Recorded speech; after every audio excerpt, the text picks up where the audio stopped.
제 목소리가 좀 이상해졌습니다. 비염 때문에 한 일주일 정도 이런 목소리인데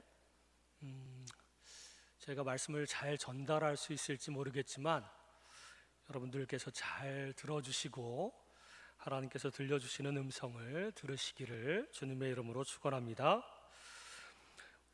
우리가 하나님의 은혜로 그리스도의 사랑 안에서 거듭나고 변화되었다면 우리의 삶을 주님께 산 제물로 날마다 드리며 또한 우리의 생각이 변화를 받고 또 주님의 몸된 교회를 위해서 섬겨야 된다. 로마서 12장에서는 계속해서 이 말씀을 하고 있습니다. 그리고 마지막 부분에 9절부터 21절까지 다른 사람들과의 관계에서도 사랑을 실천하면서 살아야 된다. 그것은 교회 안에 형제들한테도 마찬가지지만, 같은 그리스도인들에게도 마찬가지지만, 또 교회 바깥에 있는 세상 속에 있는 사람들에게도 동일하게 사랑을 실천하면서 살아야 된다. 이 말씀을 하나님께서 우리에게 오늘 전해 주시는 것입니다. 오늘 본문 9절 말씀에 보면 사도 바울이 사랑엔 거짓이 없다라는 말씀으로 시작하는데요,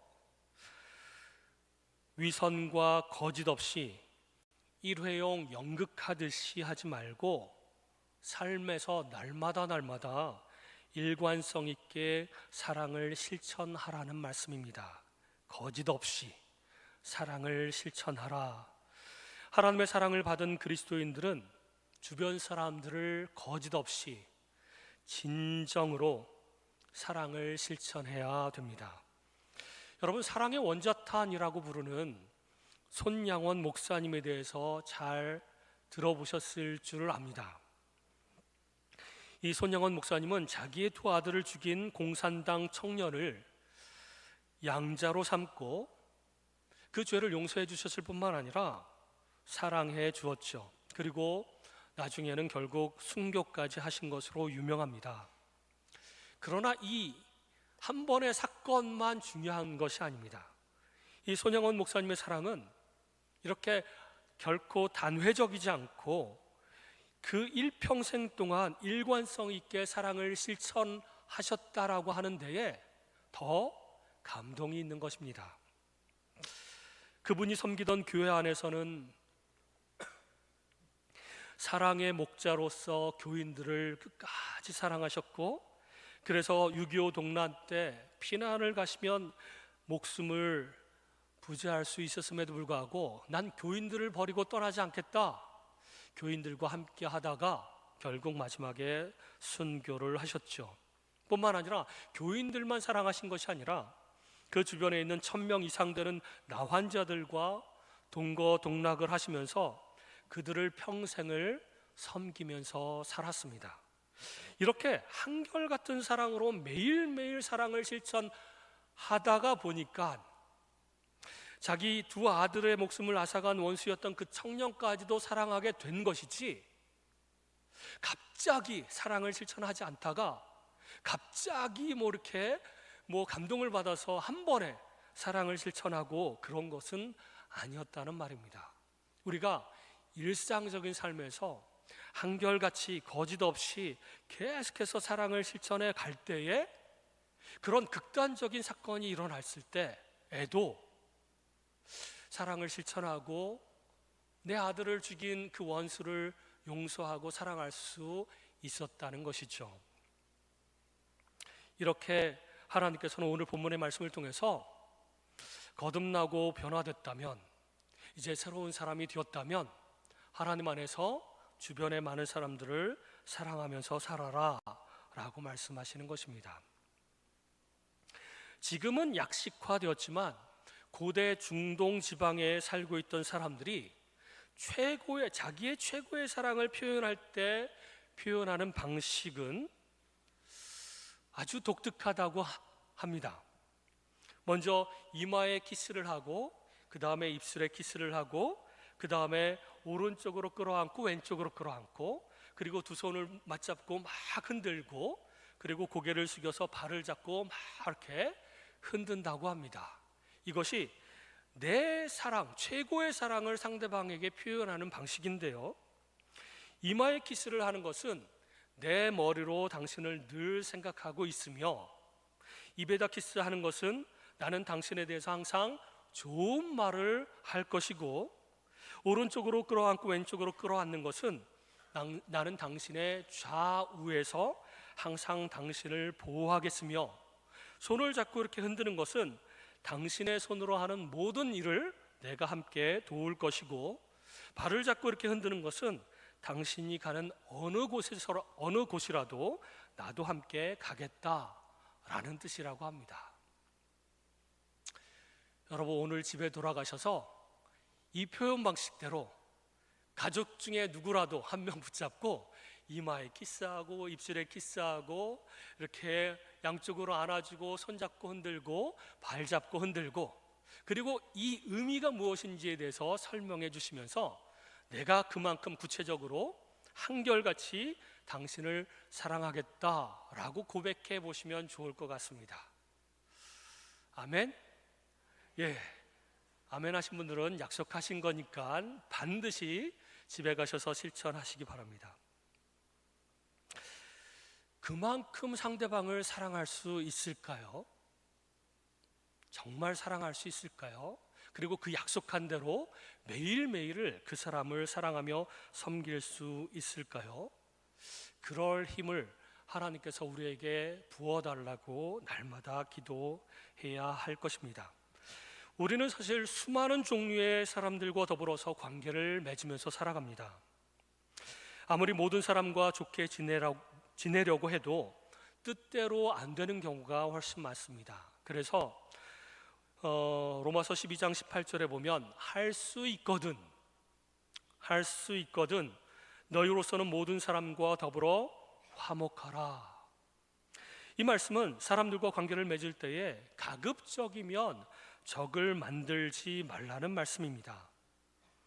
좋은 관계를 맺기 힘든 사람들도 반드시 있을 것이다.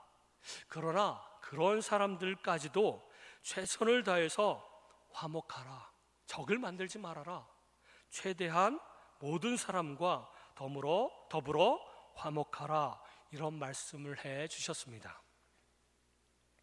서울의 큰 교회 여집사님이 전도를 너무 열심히 하시는 분인데 한 아파트의 집을 두들겨 가면서 전도를 하고 있었습니다. 그런데 한 집에 가서 이렇게 노크를 하면서 전도하러 왔습니다, 하나님 말씀 나누면 좋겠습니다 라고 했더니 그 집에서 나온 그 불신자 한 분이 이렇게 말하였다고 합니다. 당신 이 교회에서 온 거 맞냐고. 아, 맞습니다. 이 교회에서, 큰 교회인데 주변에 이 교회에서 전도하러 왔습니다. 그랬더니 이분이 하시는 말씀이, 우리 아파트에 당신네 교회 다니는 그 교회 순장이라고 하는 사람이 살고 있는데 그 사람은 쌈딱처럼 여러 명의 동네 주민들과 맨날 싸우는데 그런 사람이 다니는 교회라면 나는 가고 싶지 않습니다. 어떻게 예수 믿는 사람들이 다 그렇게 쌈딱인지 모르겠습니다, 이렇게 얘기를 하더랍니다. 그래서 이분이 불신자인데 이 우리 교회 순장님을 모함하는 줄 알고 몇몇 사람들한테 또 확인을 했다고 합니다. 진짜 그런지. 그랬더니 주변 사람들이 다 같이 그 사람 진짜 쌈딱 많습니다. 교회에서는 참 이렇게 얌전하고 멋있고 품위 있게 생활하는 것처럼 보이지만 주변 이웃들하고는 그렇게 갈등이 많다고 하는 것이죠. 주변에 그렇게 적을 많이 만들면서 어떻게 하나님께 영광을 돌릴 수 있으며 사람들을 전도할 수 있겠습니까? 주변에 안 믿는 사람들이, 성질이 고약한 사람들이 간혹 있습니다. 그러할지라도 우리는 그리스도인으로서 그들에게 그렇게 똑같이 대하면 안 되는 것이죠. 우리가 사람들을 대하면서 잊지 말아야 할 중요한 원리가 있는데, 우리가 함께 읽었던 21절의 말씀, 악에게 지지 말고 선으로 악을 이기라 라는 말씀입니다. 악에게 지지 않기 위해서, 악을 이기기 위해서 나도 악한 방법으로 대응하겠다, 라고 생각하지 말라는 것입니다. 나도 악하게 대응하여서 더 많이 갚아주겠다라고 생각하지 말고, 상대방이 서로 나를 악하게 대한다 할지라도 선한 방법으로 그 악을 이기라라는 말씀입니다. 선한 방법으로 대하면 왠지 질리는 것 같이 느껴지고 내가 손해가 되는 것 같이 느껴지고 그렇게 느껴지지 않습니까, 여러분? 그러나 하나님의 말씀은 정반대입니다. 오히려 선을 행함으로써 그 악을 이기라는 것이죠. 그리고 그 악을 이길 수 있다는 것입니다. 악으로 악을 이기는 것처럼 보여도 그것은 이기는 것이 아니라는 말씀이시죠. 선으로 반드시 이겨야만 이기는 것이라는 것입니다. 상대방이 악하게 나와서 나도 똑같이 악하게 대응하면 우리 하나님의 자녀가 세상 사람들과 다를 바가 없기 때문에 그렇습니다. 로마서 12장 9절부터 21절까지 말씀은 하나님께서 우리에게 주시는 말씀으로 주변의 이웃 사람들, 우리 교회 영적인 형제 자매들 뿐만 아니라 교회 바깥에 있는 사람들에게까지 사람들과 관계를 맺을 때에 어떠한 방법으로 관계를 맺을지에 대해서 4가지로 말씀해 주고 있습니다. 첫 번째는 겸손한 이웃이 되라는 것이죠. 16절에 보면 서로 마음을 같이 하며 높은 데 마음을 두지 말고 도리어 낮은 데 처하며 스스로 지혜 있는 채 말라. 겸손하여라. 교만하지 말라. 잘난 체 하지 말라는 뜻입니다. 인간은 누구나 자신의 지혜를 자랑하고 싶어하고 높은 마음으로 남을 가르치고 싶어하는 마음이 본능으로 있습니다. 우월의식 때문에 그렇습니다. 그런 마음과 태도는 인간관계를 망치기 쉽습니다. 누가 잘난 척하는 사람을 좋아하겠습니까? 누가 거만한 사람을 좋아하겠습니까? 심지어 부모가 자식을 가르치려고 해도 이런 태도로 가르치면 오히려 자식들 마음 가운데는 반발심만 일어납니다. 그러므로 우리는 한없이 낮추고 겸손한 태도로 사람들과 관계를 맺을 때 모든 사람들과 화목할 수 있게 되는 것이죠. 사실 겸손한 사람 앞에서는 겸손하기 쉽습니다.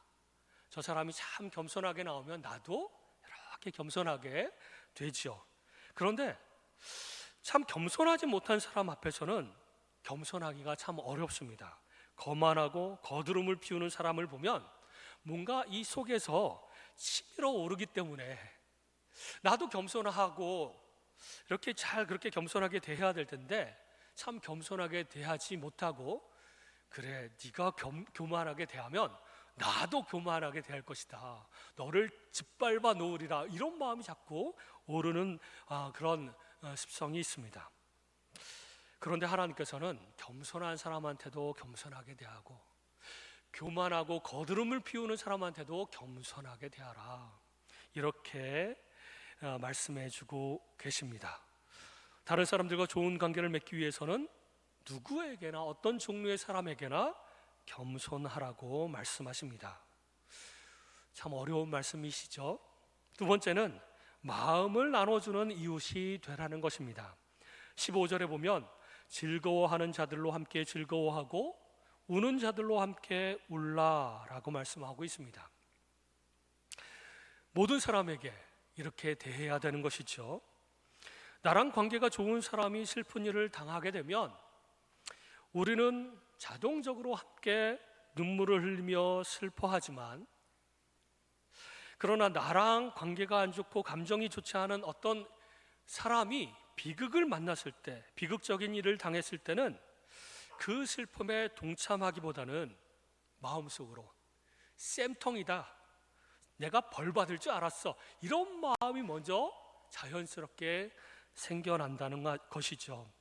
아무리 그 사람과 감정이 좋지 않더라도 그 사람이 비극적인 일을 당하면 우리는 그 사람 얼마나 힘들까, 내가 그런 일을 당했어도 정말 힘들 텐데 나랑 관계가 좀 안 좋지만 그 사람 지금 너무 힘들어할 거야 라는 마음으로 가서 함께 슬퍼하고 위로해 주는 것이 성숙한 그리스도인의 모습입니다.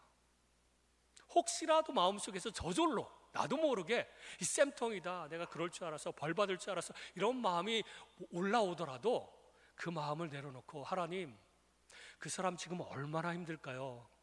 하나님, 그 사람이 과거에 잘못했던 거 다 용서해 주시고 지금 힘든 이 일을 잘 넘어갈 수 있도록 도와주십시오 라고 기도하는 마음으로 기도하고 그 사람을 찾아가서 정말 진심으로 위로해 줘야 하는 것이 우리 성숙한 그리스도인의 모습입니다. 또 우리 모두는 본능적으로 남이 잘 되는 것을 좋아하지 않는 마음도 있습니다. 사촌이 땅을 사면 배가 아픈 것처럼 그 사람은 잘 되고 나는 잘 안 될 때 자꾸 마음 가운데 부러운 마음을 넘어서 질투하는 마음이 생겨납니다. 정말 진심으로 기뻐해 주는 마음이 생겨나기가 쉽지 않은 것이죠. 그 사람이 나랑 좋은 관계에 있는 사람이든 나쁜 관계에 있는 사람이든 그 사람이 기쁜 일을 당했을 때도 우리가 진심으로 기뻐해 주고 축하해 주고 더욱더 잘 되기 위해서 축복해 주는 것이 필요하다는 것입니다. 이런 마음, 내 마음을 나눠주는 그런 마음으로 사람들을 대할 때에 우리는 모든 사람과 함께 화목한 그런 관계를 만들 수 있게 된다는 것입니다. 세 번째는 축복하는 이웃이 되어야 합니다. 14절에 보면 너희를 핍박하는 자를 축복하라, 축복하고 저주하지 말라 라고 말씀하고 있습니다.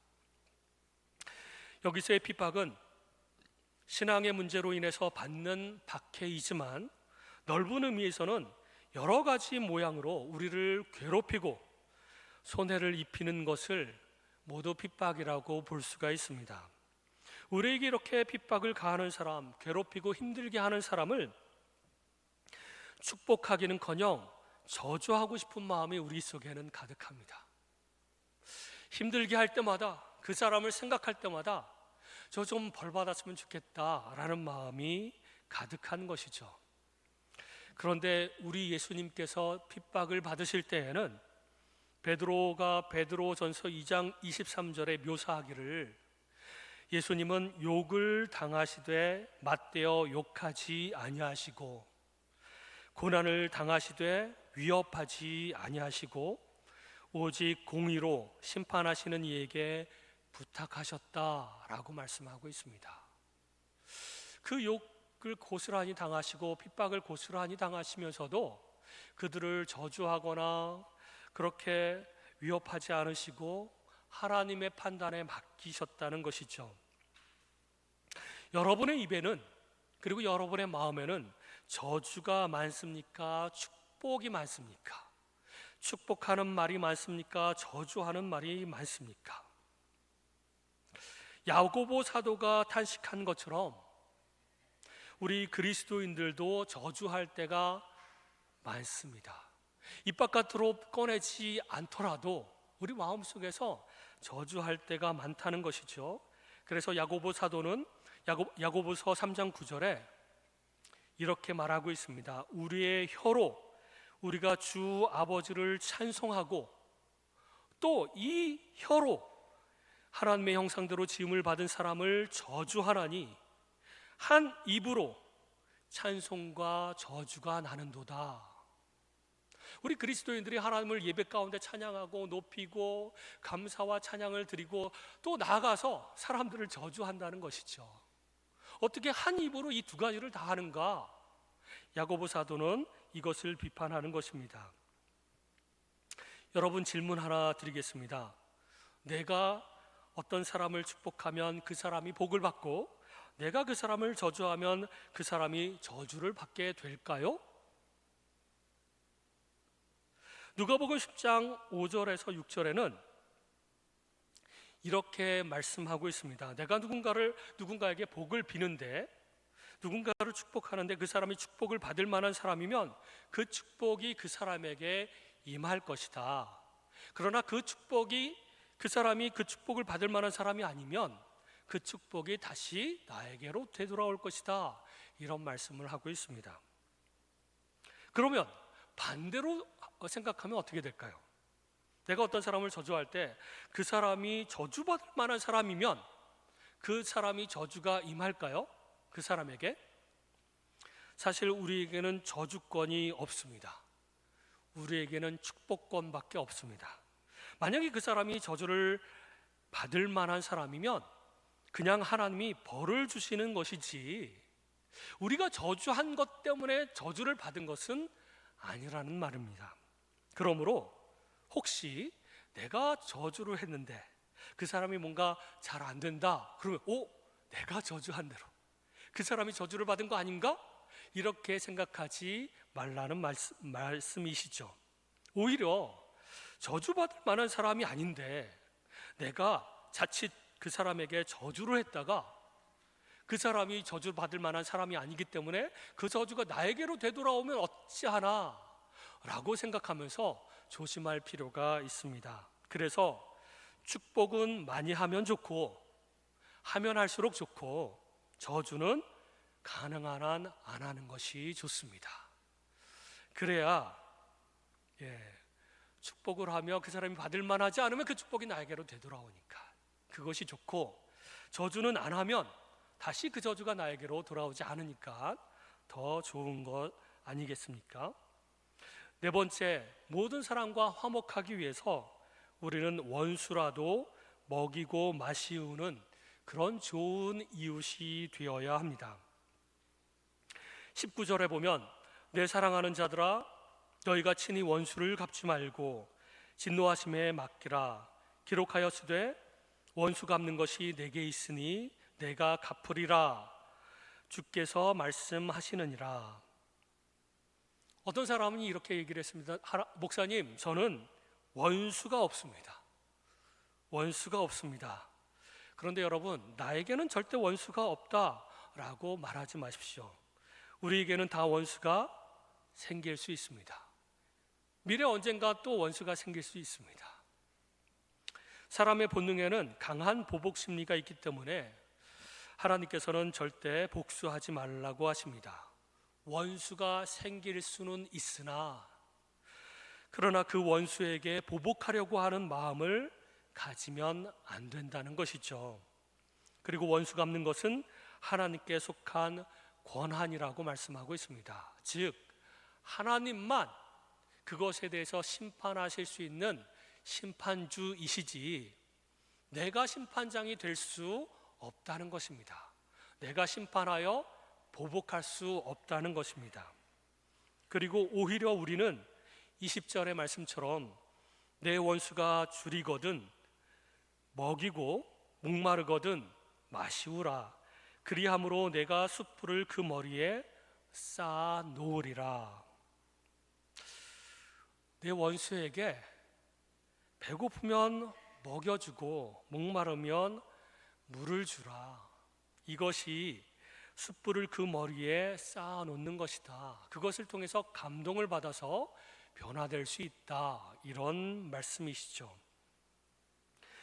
여러분, 요셉은 형들이 자기를 노예로 팔아버렸지만 그 끔찍한 지위, 저 밑바닥 신세 노예로 물건처럼 팔아버렸지만 그러나 요셉은 하나님을 향한 신앙으로 복수하고 싶은 유혹을 뿌리치고 평생을 죽을 때까지 그 형들과 그 자손들을 섬기겠다, 돌보겠다 약속을 하였고 실제로 죽을 때까지 그렇게 섬기고 돌보았습니다. 복수하려고 하는 그 마음을 누르고 하나님께서 온전히 판단하실 것을 믿으며 이 모든 일들을 하나님의 섭리 가운데 이루시는 분이 하나님이신 것을 믿었기에 형들 때문에 내 신세가 망쳤다라고 생각하지 않고 오히려 형들을 도구로 사용하셔서 하나님께서 나를 애굽으로 보내셨고 나를 총리까지 만들어 주셨다라고 믿었기 때문에 결코 복수하지 않았다는 것입니다. 여러분, 마틴 루터 킹 목사님이 노벨 평화상을 받고 나오면서 기자회견에서 이런 유명한 말을 했다고 합니다. 아직도 세계를 움직이는 힘은, 그리고 사람들을 바꾸는 힘은 사랑입니다 라고 말이죠. 많은 사람들이 세계를 움직이는 힘, 사람들을 바꾸는 힘이 힘이고 권세고 능력이라고 생각을 합니다. 그러나 그렇지 않습니다. 세상을 움직이는 힘은 사랑이고 사람들을 바꾸는 힘은 바로 사랑입니다. 여러분, 요한복음 3장 16절 다 아시죠? 많은 분들이 외우고 계실 줄 믿습니다. 하나님이 세상을 이처럼 사랑하사 독생자를 주셨으니 이는 저를 믿는 자마다 멸망하지 않고 영생을 얻게 하려 하심이니라. 어렸을 때부터 많이 외웠는데요, 여러분, 요한복음은 사도 요한이 썼습니다. 그리고 사도 요한이 쓴 요한일서라고 하는 서신도 있는데요, 요한일서 3장 16절, 똑같이 3장 16절이죠. 요한일서 3장 16절도 여러분 외우시면 좋겠습니다. 요한일서 3장 16절은 요한복음 3장 16절의 말씀을 체험한 사람들이 순종해야 할 명령입니다. 요한일서 3장 16절은, 요한일서 3장 16절은 그가 우리를 위하여 목숨을 버리셨으니 우리가 이로써 사랑을 알고 우리도 형제들을 위하여 목숨을 버리는 것이 마땅하니라. 요한복음 3장 16절에서는 하나님이 이처럼 우리를 사랑하셔서 독생자를 주셔서 죽게 하기까지 하셨다라고 하는 말씀, 그 말씀을 우리가 받고 요한일서 3장 16절처럼 그가 우리를 위하여 목숨을 버리셨으니 우리 또한 형제들을 위하여 목숨을 버리는 것이 마땅하도다 라고 여기며 살아가야 되는 것이죠. 우리가 아무리 거듭났어도 오늘 하나님께서 우리에게 주신 말씀대로 삶을 살아가는 것은 쉽지 않습니다. 겸손한 이웃이 되는 것도 쉽지 않고, 마음을 나누어주는 이웃이 되는 것도 쉽지 않고, 우리를 핍박하는 사람을, 괴롭히는 사람을 축복하는 것도 쉽지 않고, 심지어 원수에게 선행을 베푸는 것도 너무나도 어려운 말씀입니다. 그러나 이 말씀을 우리에게 주신 까닭은 하나님께서 우리를 위해서, 하나님을 위해서가 아니라 우리 자신을 위해서 주신 말씀입니다. 우리가 잘 되기 원하기 때문에 주신 말씀입니다. 하나님은 우리가 하나님처럼 온전하게 되어서 신자든 불신자든, 교회 형제들이든 교회 바깥에 있는 불신자들이든 사랑하며 살기를 원하십니다. 그만큼 성숙하기를 원하시는 것이죠. 그리고 하나님의 자녀들은 우리 안에 있는 성령 하나님 때문에 그분의 도우심과 그분이 주시는 능력으로 이 명령이 지키기 힘들지라도 그 능력으로 지킬 수 있음을 아시기 때문에 하나님께서 이 명령을 주신 것입니다. 스데반 집사님은 돌에 맞아 억울하게 죽어가면서도 자기에게 돌 던지는 사람을 보면서 이를 갈고 저주하기는커녕 하나님, 이 죄를 저들에게 돌리지 마옵소서 하고 오히려 자기를 죽이는 그 원수들을 축복하였습니다. 왜냐하면 그는 성령 충만한 사람이었기 때문에 그렇습니다. 성정은 우리와 동일합니다. 그러나 성령 하나님께서 주시는 능력으로 그렇게 원수를 사랑할 수 있었다는 것이죠. 하나님은 우리가 절대로 할 수 없는 것을 억지로 시키시는 분이 아니십니다. 우리가 할 수 있기 때문에 그렇게 명령하고 계시는 것이죠. 우리 또한 성령 하나님께서 우리 마음을 다스리고 계신다면, 우리에게 사랑할 수 있는 능력을 부어주신다면 우리 또한 이 어려운 명령도 수행할 수 있게 된다는 것입니다. 하나님은 이 명령을, 모든 사람과 가능하면 화목하라 라고 하는 명령을 우리의 행복과 평안을 위해서 주신 것입니다. 우리가 날마다 마음 가운데 한을 품고 산다면 결코 평안할 수 없다는 것을 우리 하나님 아버지는 너무나도 잘 알고 계시는 것이죠. 증오를 마음에 품고 사는 사람은 결코 건강하게 살 수 없습니다. 오히려 화병이 나서 마음도 육체도 다치게 되는 것이죠. 그리고 악을 악으로 대하면 결국 그 사람도 망하게 될 것이지만 나 또한 망하게 된다는 것을 하나님이 잘 알고 계시기 때문에 우리의 행복과 평안을 위해서 하나님께서 가능하면 모든 사람과 화목하며 살아라, 이렇게 말씀해 주고 계십니다. 그리고 그렇게 살아갈 수 있다, 내가 도와주겠다, 내가 사랑의 능력을 부어주겠다 라고 말씀하시는 것이죠. 그래서 악을 악으로 이기지 말고, 악을 악으로 이기려고 하지 말고, 악을 이기되 반드시 선으로 악을 이겨라 라고 우리에게 말씀하시는 것입니다. 이 말씀에 순종하여 하나님의 사랑을 실천하는 저와 여러분이 되시기를 주님의 이름으로 축원합니다. 기도하겠습니다.